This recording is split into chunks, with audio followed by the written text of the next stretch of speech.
Welcome to KSK TV news. ముందుగా వార్తల్లోని వివరాలను చూద్దాం. గుత్తిలో 10 ఫలితాల్లో సత్తా చాటిన ఏవీఆర్ పాఠశాల విద్యార్థులు. అనంతపురం జిల్లా గుత్తి పట్టణంలోని ఏవీఆర్ పాఠశాల విద్యార్థులు బుధవారం విడుదల చేసిన 10 ఫలితాలలో సత్తా చాటారని ప్రిన్సిపల్ రాజేష్ బాబు తెలిపారు.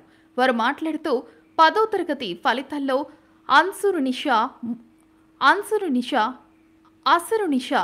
568, తఫ్రిన్ 550, వశిష్ట 541, లావణ్య 532, ప్రియదర్శిని 515, శృతి నిహారిక 515, ప్రజ్ఞ ప్రియాంక 514, మహిద 507 మార్కులు సాధించిన వారందరికీ శుభాకాంక్షలు అని, మున్ముందు కూడా మంచి ఫలితాలు రాణించాలని ఆకాంక్షించారు.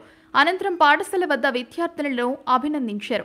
ఈ కార్యక్రమంలో ఇన్ఛార్జి రామకృష్ణ, ఉపాధ్యాయులు పాల్గొన్నారు.